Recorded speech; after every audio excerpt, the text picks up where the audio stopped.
Oh,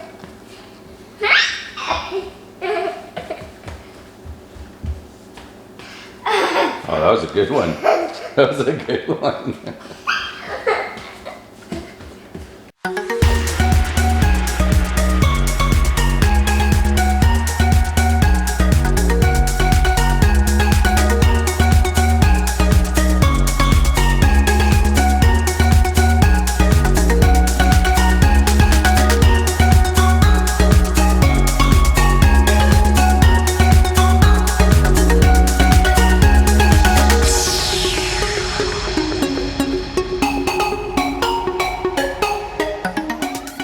All right, welcome back to Boisterous Cock Farmstead. It's been, I think, about 3 weeks since I last uploaded a video.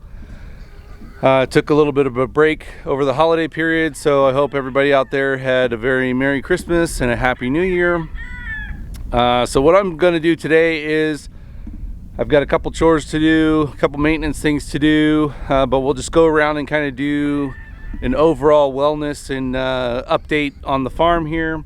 And I'll bring you along for a few things in between. But I did notice we've got some more subscribers that are coming on to the channel, so I want to thank you guys for subscribing. If you would please give us a thumbs up. Please comment down in the comment section if there's something that you'd like to know about or like to share. I would love to hear from you guys, and always helps the channel grow. So we're gonna get to the first thing, which is actually I've got a leak coming from one of the pipes underground. And what I think happened is the piglets that are the hybrid piglets, they're a little bit more rooty than the other ones. And I think they just kind of got down and nudged on a joint on the pipe, and it's been freezing up at night. So I think those two things combined just caused a little bit of a break, either in the pipe itself or what's more likely in the joint where a fitting was joining two pieces of pipe. So I'm gonna have to dig this up. I'm gonna have to cut the water off, and we'll dig this up, let it kind of settle down a little bit before we can take a look at it. And while that's going on, we'll just go around and kind of update you on a few things that have been going on. All right, so we've cut off the water here, and I've tested it. I've bled out the line here on this drinker. So what this means is my main herd out there is now cut off from water, so I'm starting my timer in my head.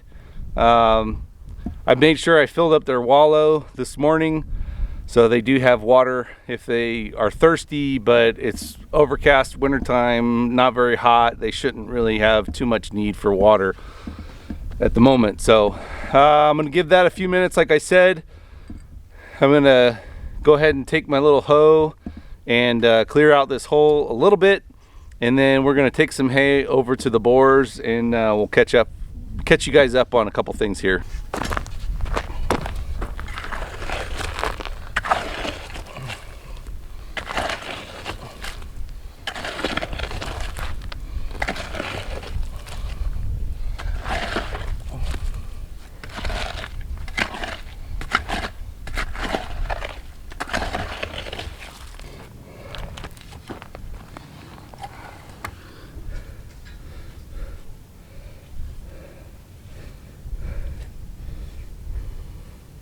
All right, so I've got this hole dug out a little bit, and pretty much as I suspected, there is a joint right here.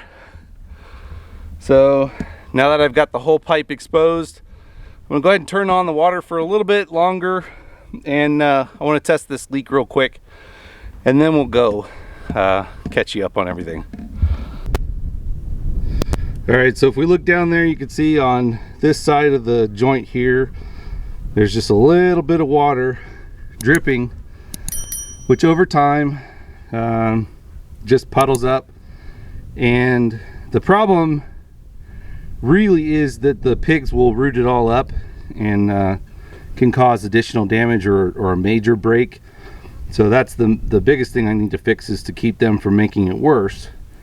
But now that I know where that break is, I'll need to dig this side out a little bit more, but I can confidently cut this whole section out, and I'll replace it with a repair fitting.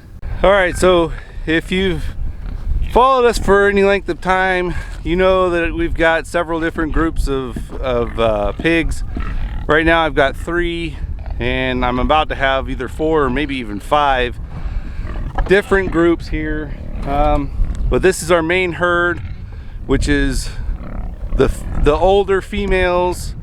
We've got our goat there, Bodie, and also the barrows, which we've got 2 barrows right now, and they've got access to 4.5 acres out here, and up until about a month ago there was a good amount of vegetation for them to kind of work on eating, and we have had some rains recently, but it's been so cold that nothing's really growing from the rain. So hopefully here in the next month or 2 we'll have some more vegetation starting to spring up. But I've got a 20-acre parcel over here that I'm renting out to my next door neighbor, who is a caretaker for an older lady that lives next door to me, and she's using that to run her horses, and so that she could be close to her horses. And I noticed that she's having large square bales delivered over to her horses, and so I approached her, asked her, you know, what kind of hay she's having delivered, and she told me it was mostly rye. And we struck a deal where I gave her credit for rent, and she just had an extra bale delivered for me here about a couple weeks ago now. And this is basically what my pigs have turned it into, and they're still eating on it. They sleep in it a little bit, I think, but they're continuing to eat this. But I don't think it's their favorite thing to eat. And I've tried feeding them rye in the past, and it was kind of hit or miss. It seemed like a lot of it was wasted. But I did break this bale up so that I could so that I could take some of the loose hay over to where my boars are, and then also where my market piglets are. And so the next time, if I try to get a big bale like this, I'm not going to break it up. I'm just going to leave it in there and have them kind of pull what they want off of it, and eventually it'll break down enough where they can kind of spread it all around. But hopefully I can at least get half the bale, keep it nice and tight for about half the bale, and then let them spread out the rest. So I'll keep an eye on this one. But these guys over here seem to be eating it fine. They do have some natural forage still left in their paddock here, so I'm sure they're eating some of that. My Duroc crosses that I have in here aren't holding their weight quite as well as the guinea hogs are. The guinea hogs are nice and plump in here. So I do go up and I pick apples at our orchard up the road, and I give them like 15 gallons worth of apples a day, and that kind of helps give them a carbohydrate base, but it's not a ton of nutrition for them. But what I did notice was, over with my boars, I dumped like 3 different piles of this rye hay out for them, and doesn't seem like they're eating a whole lot of it. But of the 3 boars, my middle boar is actually dropping some weight, and so I'm having to make an adjustment to their feed so that he can start kind of bulking back up a little bit, get to a healthier level there. But the paddock that they're in has pretty much been picked clean of all the vegetation, which is part of the problem. And for some reason, he won't really eat the rye. And I did open up the paddock to my what I call the grasture.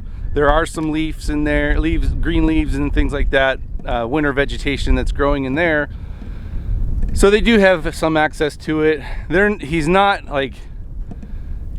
in real bad shape by any means, but he is noticeably losing weight to the point where I need to make sure that I reverse that for sure. So we're gonna go in and we're gonna dump. This is actually a bale of Sudan grass that I got from one of my local hay providers. And I talked to them a little bit, and he did let me know that they do have an option. I don't have a tractor here, as some of you know. Most of what I do is by hand, and I try to keep it that way until I am able to scale up and it makes sense to get a tractor. But he let me know that they do have a trailer, a hydraulic trailer, that they don't advertise it, but they do let people pick up a bale with that trailer, take the trailer home, dump the bale off, or dump the trailer off, and then come back and bring them the trailer. So with the price, if the Sudan grass is a better option for both of my herds here, and it's only a little bit more than what the ryegrass is, then I may end up switching to that here in the periods of time that I'm going to need some heavy hay until we start getting vegetation out in the fields. So let's go give them some hay here.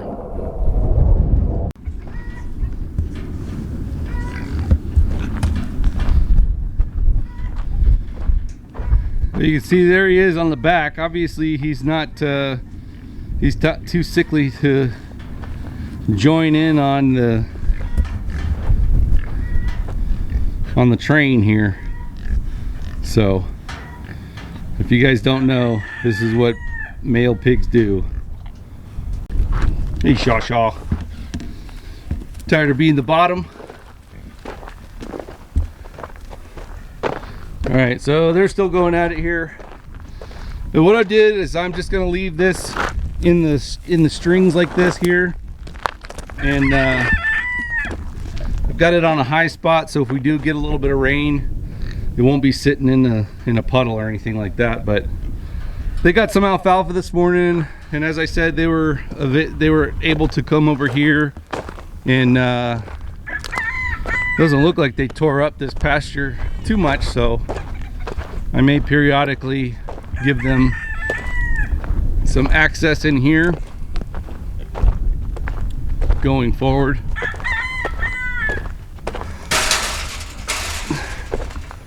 And it looks like there's a couple spots where they rooted. Not bad. So I'm gonna close this off and keep this preserved here as long as I can.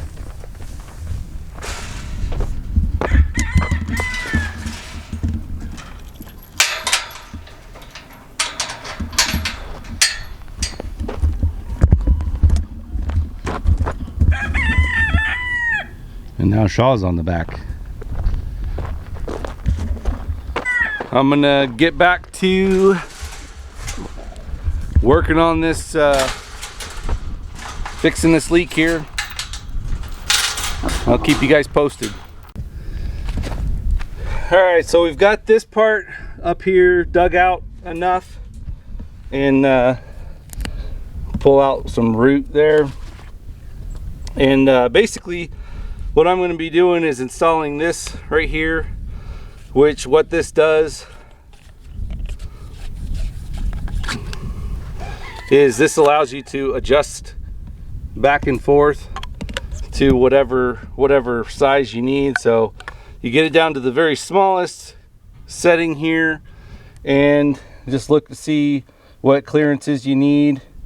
And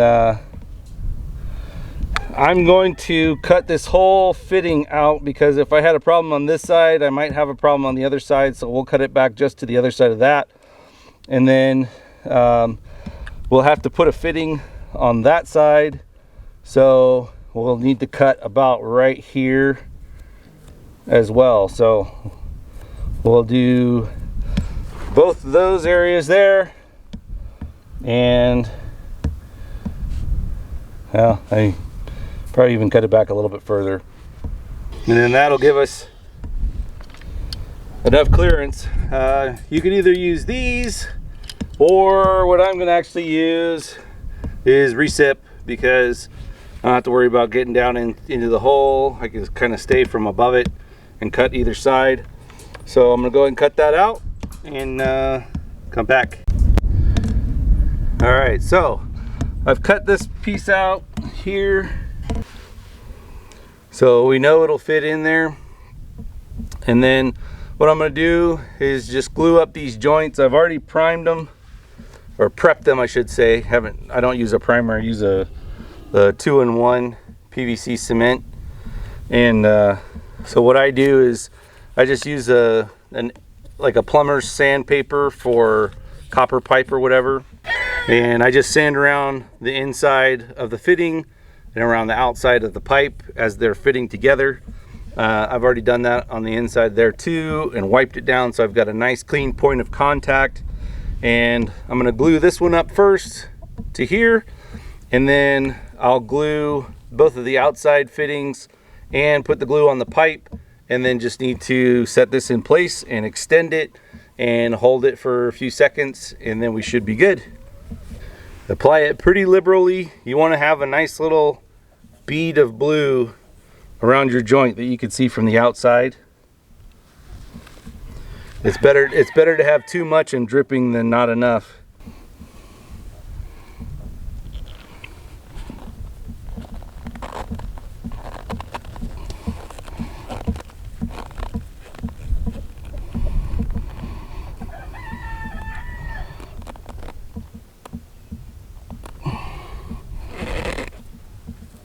All right, and there we go. All right, so we are back on pressure, and everything looks good. So I'm gonna go ahead and backfill this hole and let the babies out, because they've been kind of cooped up over in this little area here and not able to get some exercise. So we'll let them out here in a second, and you can kind of see how big they're getting as well. All right, so we've got that covered up. I put a piece of board or an old door on top of the area that I just excavated and refilled, so that the pigs won't be able to have access to it here for a little bit. But they are, of course, walking on it immediately. But they're able to go out in the pasture now, and let me close this one off.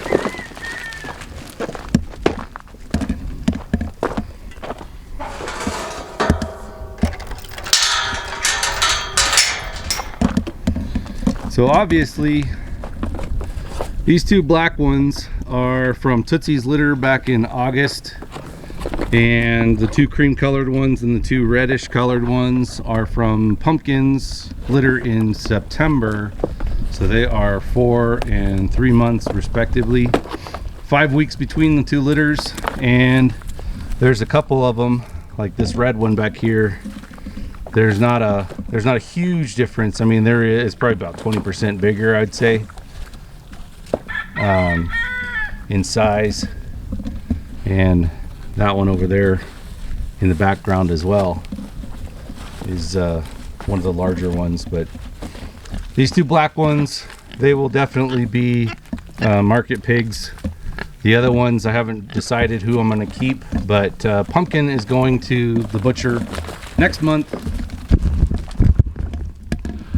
So at least one of those will replace her as a brood sow for my market hogs.